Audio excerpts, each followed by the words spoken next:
the associates, the well-known associates, you know, everyone who knew Simon and I, you know, as a married couple. I mean, our mutual friends, our married friends, everybody has pretty much shunned me and has believed every single word that has come out of Simon's mouth. But you know, I was with Simon for 5 years. I've seen a lot of people do a lot worse for a check or to just be able to be around somebody with wealth. For me, it was a job, but I didn't like it. But you know, while I was married, that was my fault. You know, I shouldn't have been so complacent. You know, ladies, get your credit up. It was going to be hard for me to find a place in 15 days, and I was really stressed out to the point where I was telling the therapist, like, I'm stressed. I don't know what I'm going to do. You know, Simon wants me out of here, and I don't know. I have my kids. I don't know what I'm going to do. And because my credit won't get me approved for much. And the therapist actually ended up getting involved in begging Simon to give me more time and to abide by whatever the prenup said. And guys, I'm not, what's the proper term? Legally savvy. It's not even, I don't even know if I said that correctly, but yeah, I really didn't. I was so stressed out that I didn't even know what my options were at that time. Even talking to my attorney, you know, my attorney said, you know, he wants to change this, he wants to change that, you know, he wants you gone in this amount of time, and you know, my attorney was trying to do as much as he could, but guess who has to pay her own attorney's fees? Me. And well, he didn't even pay. I didn't have any money yet. You know, I didn't have. He was pushing me into a corner, and I couldn't get in the air. So it got to a point where the therapist was begging him, pretty much, you know, to not just leave me out there like that. So what we ended up agreeing upon was we had a couple agreements, and then he reneged on them. Finally, we came up on one. I'm like, listen, do you want me out of here? Yes or no? If you want me out of here, help me out. You know, you want me out of here in 15 days, get me out of here, you know? So he was like, fine. I found a townhouse. I did all the searching myself. Me and my friend, she's a realtor, thank God. And we found a place, a little townhouse. He did pay up my rent for a year. He did do that. Wait, rental? Or he said he bought it for you? Did he buy that place or? No. He rented it. Surprise. Okay. Yeah. Sorry. Okay. Yeah, he got it for a year. So then it could kind of bypass my credit thing. My credit's now good. My credit's better now. That's good. Okay. Well, moving forward, you know, speaking of Simon, a lot of people might assume that due to the combination of Simon's wealth and his age, that you may or may not have been in that marriage for the wrong reasons. I'm sure you're no stranger to hearing this. Right. So what would you say to anyone who feels that way? Well, my prenup would highly suggest otherwise. Okay. Yeah. Prenup, that's good to know. Mm-hmm. So with the prenup, you had a very real marriage. You have a blended family. Yes. You have beautiful children that you share, right? He has his own, and then you have your own children. Right. What was the dynamic like in your marriage? The day before I got the call, you know, we were just going back and forth, and ups, downs, and betweens. I didn't think we were on the verge of getting divorced. I was just talking to Simon maybe the day before I got the call. The night before, I had said goodnight to him. He wasn't home. He hadn't been home for about 2 months. But I had just said goodnight to him, and we had a good conversation about working on our marriage. And the next morning, I'm having my coffee. I'm sipping my coffee, looking at the bees outside of my closet window, and I get a phone call from my attorney stating that Simon had filed for divorce and that we needed to discuss my prenup. I told him, I've never even looked at my prenup. You know, I looked at it before we got married, yes, but we got married like 2 days later after I signed it. I didn't even care about the prenup. I just did it because it made Simon comfortable. Right. So I said, no, let me talk to Simon. What are you talking about? So he's like, it's okay, you know.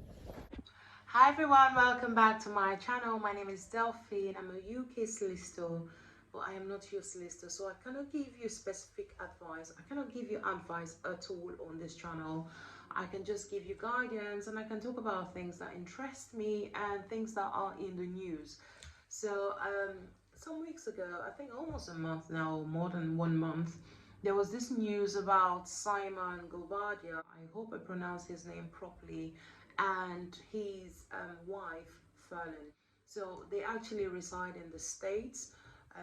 They are American citizens, but Simon is also Nigerian. He is said to be a billionaire or a millionaire. I do not know which of them is true, because a lot of people have said that he doesn't have as much money as he claims that he has. Some people say that he doesn't even have money at all, which I do not think is the case. And I wouldn't want to take away from someone who has worked very hard. Now, I do know that they fly a lot of private jets, so they have money. Well, I don't think that that is the case. I do know that he has money. I do not know where his money source is from. Apparently, it's from oil and gas. It is possible he's Nigerian. Some people have been trying to dissect his wealth, and they basically are saying that he doesn't have as much money because he has rented properties, and he claims that these properties are his. But that's not what this video is about. This video is basically about the prenup that he has entered into with his wife, and I was very slow to talk about it until I heard from her that indeed there was a prenup, and the prenup was not favorable to her, which is obvious. In fact, I'm gonna just play a clip for you, so please see this clip. I do not own the rights to this clip or fair use. Please listen. And the next morning, I'm having my coffee. I'm sipping my coffee, looking at the bees outside of my closet window, and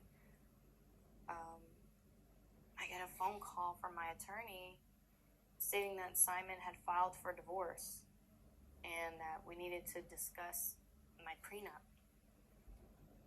I told him, I've never even looked at my prenup. You know, I looked at it before we got married, yes, but we got married like 2 days later after I signed it. I didn't even care about the prenup. I just did it because it made Simon comfortable. Right. So I said, no, let me talk to Simon. What are you talking about? A lot of people might assume that due to the combination of Simon's wealth and his age, that you may or may not have been in that marriage for the wrong reasons. I'm sure you're no stranger to hearing this. Right. Right. So what would you say to anyone who feels that way? Well, my prenup would highly suggest otherwise. So as you have heard there, she practically walked away with not much. There is another video where she says how much she walked away with. She walked away with about 180 something thousand dollars. Please don't quote me, but this is what she has said. It's not a lot of money, especially if he is a billionaire or a millionaire, as he says that he is. It's possible he's not a billionaire in the States, but if he has millions of dollars, then he's definitely a billionaire in Nigeria. And a billionaire in Nigeria, that is money, that is a rich man. So either way, he is a rich man. But she's walked away with not as much, basically because their prenup had stated that if their marriage had ended XYZ years, which I still do not know what the terms of the prenup are, that she would walk away with XYZ amount of money, which is not a lot, and she would have to move out of the property within 30 days, which I find to be very restrictive. Now, the problem with prenups is when people are getting married, sometimes they're very excited. They think that the marriage is going to last forever. And when they are the ones who do not have the money, they end up signing any and any documents. And so as solicitors, we then get them coming to us with these documents and saying, is there a way that I can come out of this? Is there a way that I can deal with this? In fact, Simon's wife, Falynn, did not have a lot of money, so she's really struggled to pay a lawyer. Listen to what she said. Yeah, no, I actually had 15 days to leave the house. It's stated in my prenup that I had 30 days to vacate or something like that. Simon was trying to fight for me to leave sooner than that. Right. He was trying to get you out quicker than the prenup even said. He wanted you out in 15 days. Right. But the problem with that was I didn't have the best of credit. I didn't really know to like fix my credit like that.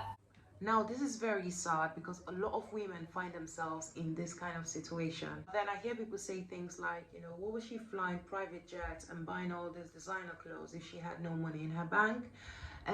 Yes, I think that women should enlighten themselves. I am not judging Falynn. I do not know her circumstances, and I am not judge or jury in anyone's private life.